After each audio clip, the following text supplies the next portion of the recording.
Hey guys, this is Ricky with DraftManager.com. We're going to do a video walkthrough here today. Going to talk about some NFL guys that we might be on and we like for week one at Draft Manager, where we give out winning lineups to our customers and to our members. First thing I'd like to do is talk about some of the higher over-unders on the game. Vegas is important when kind of looking at this. The highest over-under on the week is the 55-point over-under between Philadelphia and Atlanta. The game's in Atlanta. The Eagles are 3-point favorites on the road. I'd expect a ton of exposure against the general public. You're going to see a lot of people in this game.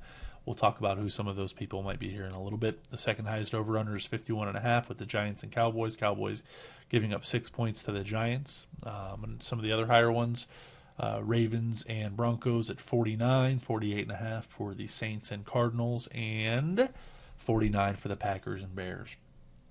We're going to get right into this here, and we're going to talk about some of the defenses we might be choosing. Some of the more obvious ones at the top, Carolina Panthers are $4,800.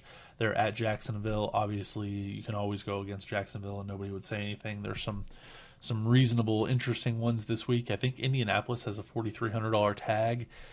They've got Taylor starting for the Bills. A lot of people are into him. It's real interesting because he doesn't have a lot of experience and he uses his legs, so I could see him making some, pretty big mistakes in Indianapolis, capitalizing on that, and could definitely see Indianapolis being a play here. You could also go with the Jets against Cleveland, the Cleveland Browns against the Jets. Either way there, wouldn't have any problem with it. You could go Tennessee against Tampa, Tampa against Tennessee. You've got some young quarterbacks going in that game. So a lot of different interesting ways you can go here. I think the choice that I'm going to put for this lineup here is the Miami Dolphins. They play Washington. Washington's got Kirk Cousins. Kirk Cousins has not been very good. I think 12 touchdowns, 17 interceptions since he's been a starter. No problem putting this out with this defensive line. It's going to get after him. So I think Miami's a reasonable play here. At the kicker position, I won't say I've spent a lot of time. I haven't looked more than 5 minutes here. I'll get around to that later. The kicker position is very unpredictable week to week. I always look for cheaper kickers. I look for good kicking conditions. First one that kind of comes to mind here towards the bottom of the barrel, Nick Folk, low-scoring game, 40 over/under. Don't see a lot of touchdowns being scored here. Maybe he can squeeze me out a couple of field goals, maybe an extra point here. That's kind of what I'm looking for there. Tight end position, Gronkowski's 8,100, the most expensive. You never know what you're going to get with Belichick. The Patriots in general are very difficult to kind of predict, and I think this will be no different in this spot.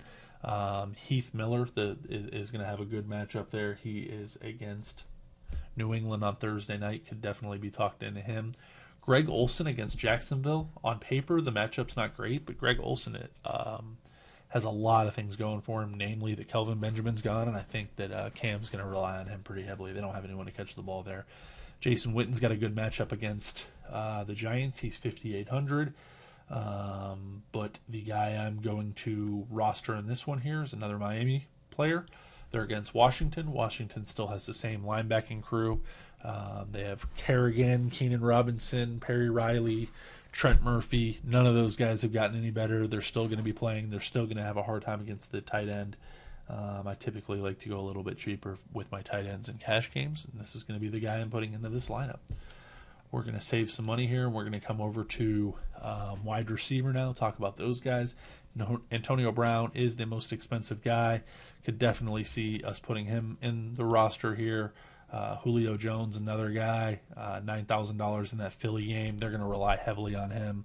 Roddy White's a step slower without a doubt. Hankerson's kind of coming up the rear there, but I think he has a monster year this year. Antonio Brown, guy gets a ton of targets. New England definitely took a step back, losing Revis. They're going to have a more difficult time. It's not going to be a cakewalk. So I could definitely see Antonio Brown making this team. You've got Randall Cobb is 8,400. They're going to be covered by the Chicago corners, and last year they struggled. I know Fuller was the right side corner, and he led rookies in interceptions, but he gambled a lot. And I think the obvious, or the guy I'm thinking about right now is Devontae Adams. He's got a great price tag here. Find him, put him in here, $5,500. Really some salary relief. I think he steps into that number 2 spot now that Jordy's gone. I really like him. Week 1, definitely going to have some exposure to him there. The running back position is definitely an interesting position.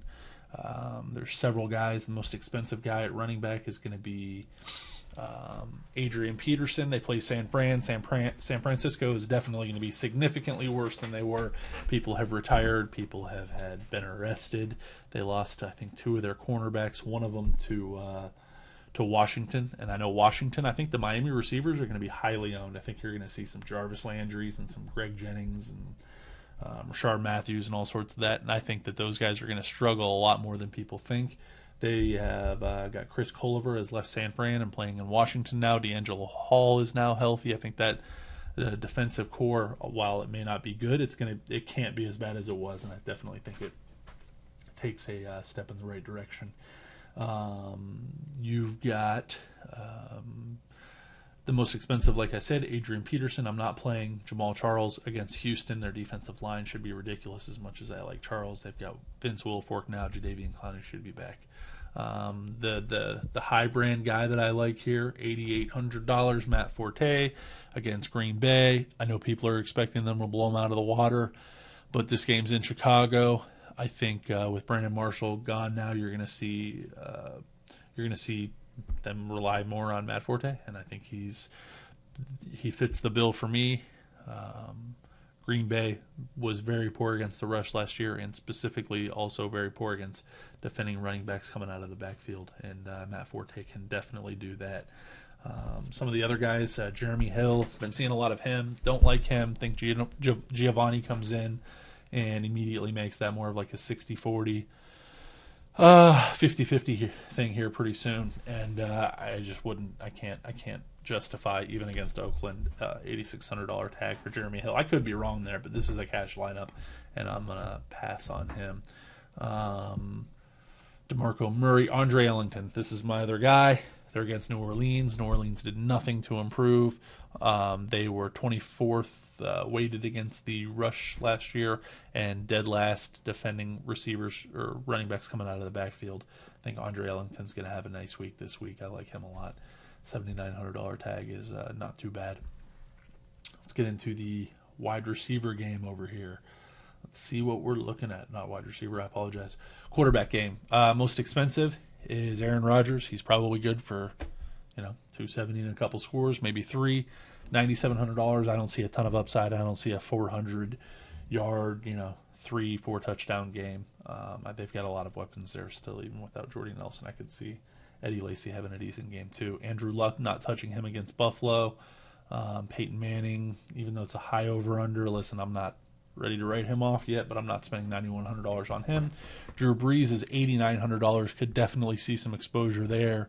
I think they could throw the ball all around the field, although it's not a great matchup. I could see them throwing the ball quite a bit. The expensive guy I can kind of plug into this lineup right here is Matt Ryan. That's the highest over-under. They're going to be throwing the ball a lot. I like matching up him and Julio. There's not a whole lot to say. Matt Ryan kind of explains himself, and Philadelphia is definitely a good matchup, and they should be behind, and he should be throwing the ball a lot to Julio. You can get rid of him and go with another option, $7,500. Sam Bradford. Chip Kelly is the quarterback whisperer. Let's be honest. Since he started in the NFL, if you combine all the Philadelphia quarterback stats, they're fourth rated. They're the fourth most fantasy production. Look, I think the argument you always hear is, oh, he's going to get hurt. Well, this isn't year long. This is daily. Get him through one day, and then we can reevaluate. And I think you can get through this one day just fine. If we get rid of Forte here, there's another running back. Kind of give us some salary relief that I did not mention, but his name is Alfred Blue. Arian Foster's out for 8 weeks, and his price is not indicative of that, $5,800. I know a lot of people are like, oh, he's not going to be able to, he's not going to be able to carry the load. He had 35 carries in the last game of the season last year.